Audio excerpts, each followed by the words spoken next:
born a few years after World War II and brought up in a nice house in a typical suburb of southeast London, Bromley in Kent. My parents both worked. My father was a long-distance lorry driver and my mother was a shop assistant. They got married shortly after the war simply because that's what everybody did. The government gave generous allowances and my brother and I both had free milk at school, a third of a pint in a glass bottle with a silver top. I don't think my parents expected too much of me after school. I think they thought I would kind of grow up, you know, have a bit of fun, get married and have some children. The swinging 60s kind of changed all of that. I mean, we had the best music in the world. It was a great time to be a teenager, fabulous fashion, and the pill.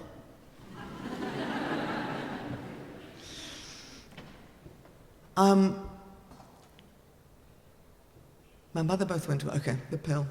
Oh, Twiggy was the fashion model of the day, and everybody wanted to look like her. She was a tall, skinny girl with a flat chest and flat hair, and I wanted to look like her too, but no chance. You know, I was completely out of style. My hair was thick and frizzy, and I couldn't do anything with it. I wore horrible glasses, and I was had waist and hips. You know, I even tried Coca-Cola cans in my hair to try and make it straight, but it didn't really work. I wasn't good at school, I didn't like school, so when I was 15, I went to the Evelyn Paget College of Hair and Beauty in Bromley to study hairdressing. I passed the course and was transferred to the Evelyn Paget School in Beckenham, which is where I met Mrs. Jones. Mrs. Jones was my 2:45 shampoo and set on a Thursday afternoon. Sometimes she would have a little trim and a chocolate kiss rinse, and I think I permed her hair once. As I would do her hair, you know, she would chat to me about her son David. She would say, you know, he's always been an artist and he sings in a band, and, you know, it was the same kind of conversation week after week, and I would nod and smile, and she would, you know, she seemed so proud of him. I didn't really take much notice until one day she mentioned the song Space Oddity. And I looked at her and I said, Space Oddity, you know, I've heard that on the radio. Are we talking about David Bowie? She said, yes, I'm his mum. I mean, who knew? And there was a buzz about David in Beckenham, you know. He played at the 3 Tons, albeit folk songs. We had the hit Space Oddity. I hadn't heard of it, you know, hadn't heard much more from him, so I kind of thought he might be a one-hit wonder. I never saw David. The first time I saw David, he's walking down Beckenham High Street in a dress. He's with this girl with skinny black pants on, and I met the girl. Mrs. Jones brought it into the salon. It was Angie, David's wife. You know, and I liked her immediately. She was so cool and fabulous, and she looked so great. I mean, she certainly didn't shop in Beckenham. I heard a bit about her life. She did David's lights, and they used to run around London and go to all the clubs. I mean, it just sounded so glamorous.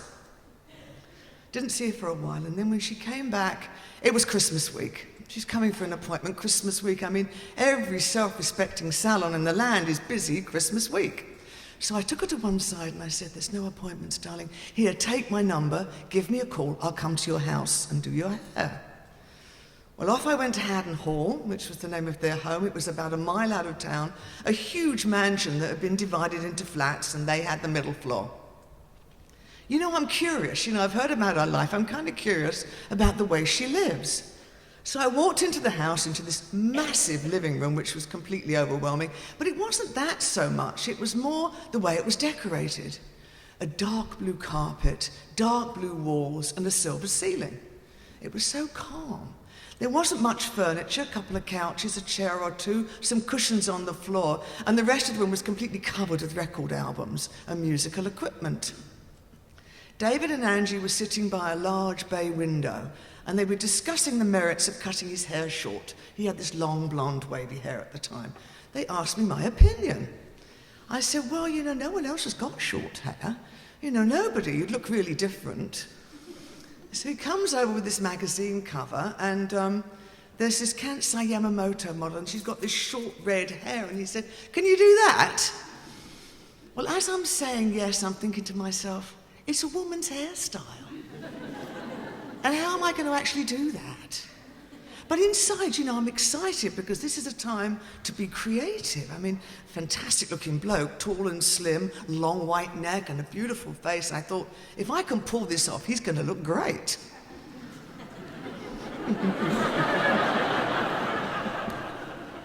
So I guess it took me about a half an hour. I chopped his hair off, and after I'd finished, his hair wouldn't stand up. It just kind of flopped. And I'm looking at it, I'm kind of panicking, and I can see he's not looking too happy. So I said, as soon as we tint the hair, it's going to change the texture. It's going to look great, I can promise you. It's going to stand up. I was praying I was right.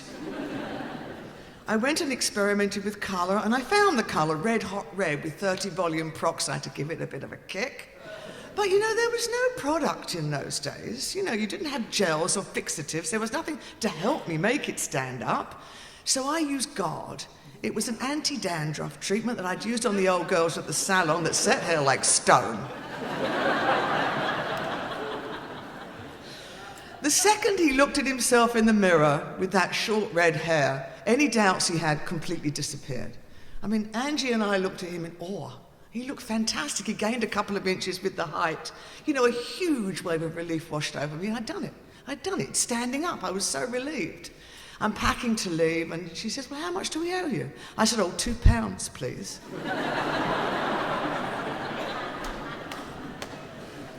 They called me, and I went up to see them at a place in London. The band were playing, and I went to see them. And I still wasn't sure what kind of a following he had. He played folk music. I wasn't quite sure. I walked in, the place is packed. It's a college. The kids are about my age, but they're not like me. I mean, they're well-educated, everything that I wasn't. Lights went down, some music came on, and the band took to the stage, and it was a real, oh my God moment for me.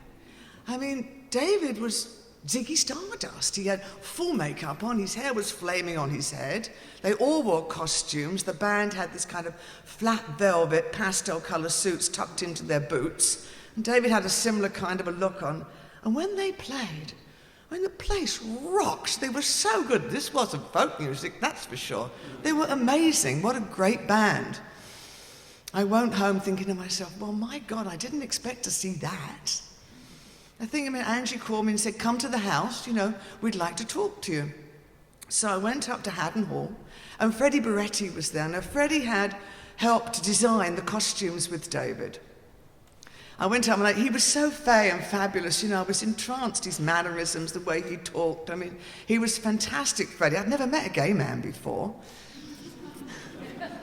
At some point during that evening, David leans over and kisses Freddie full on the mouth. Well, I didn't know which way to look. I kind of looked at Angie, and she's laughing, and I'm thinking to myself, I'm completely out of my league here, I wasn't like these people. I didn't know who Nietzsche was. I'd never heard of Lou Reed. I certainly didn't know who Andy Warhol was. I'd never seen guys kissing before. I was from Beckenham. Angie takes me to one side later that evening and says, David and I have decided we want you to come on the road with us. So you're to go tomorrow to Mainman offices in London and discuss your wages with Tony DeFries, David's manager. So the next day I go up to the offices in London, heart in hand, and I talk to Tony, and by the end of the afternoon, I've got the job. I'm driving home, and it's suddenly sinking in. I'm going to go on the road with a rock and roll band. I mean, it's like a dream come true. I couldn't believe it. I went to Evelyn Paget's the next day and gave him my notice. And my boss said to me, he said, Suzanne, you should think carefully before you give up a well-paying, secure job. I looked at him and said, yes, I have. After this, of course, my confidence knew no bounds because I've done David's hair. So I met the band at the flat, and I cut Woody's hair, the drummer, who's a bit like a short blonde Bowie, and I cut Trevor's hair off and sprayed his sideburns silver. The only holdout was Mick Ronson. He didn't want to look like David. So then I started on the road with them, and we even did Top of the Pops. They played Starman, and during the chorus, David draped his arm around Mick Ronson's shoulders. I think it shook Britain to the core.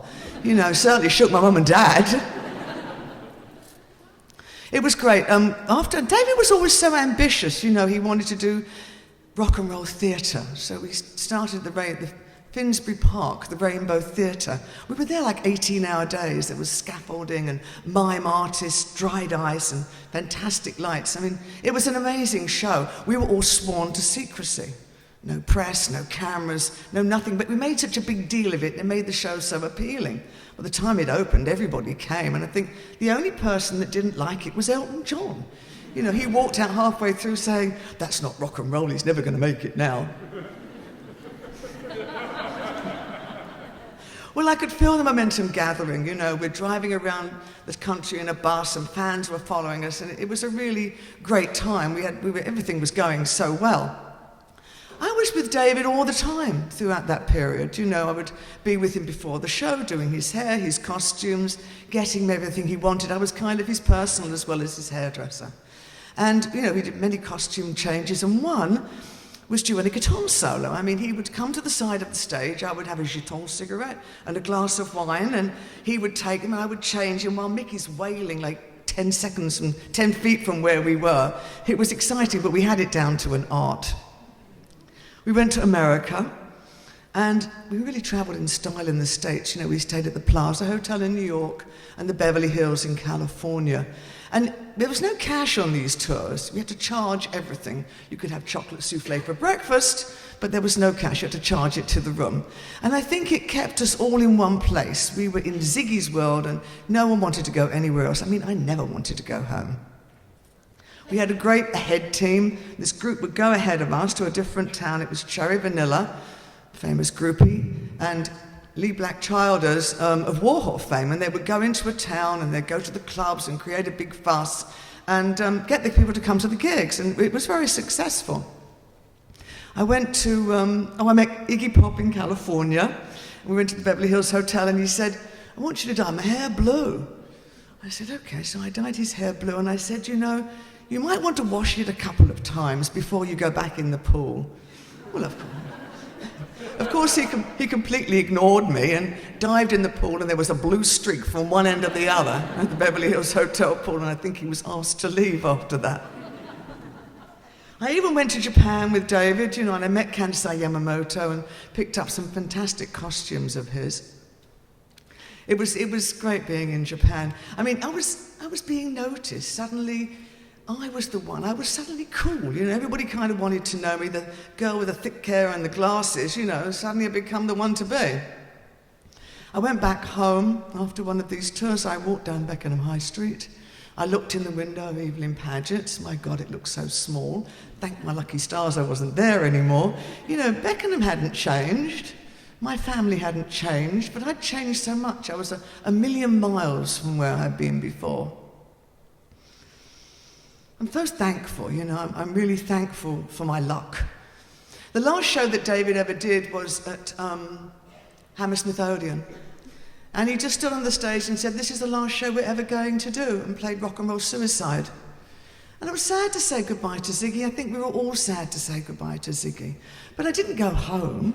I mean, I went to Italy and fell in love with Mick Ronson, the guitar player, and moved in with him to London. And it was a great ending for me. And I am thankful for my luck, you know. I'm so grateful that I met Mrs. Jones and Angie. So grateful I gave her my telephone number, otherwise somebody else might have lived my life. Thrilled that I met and married the guitar player, the late great Mick Ronson, and had a beautiful daughter with him.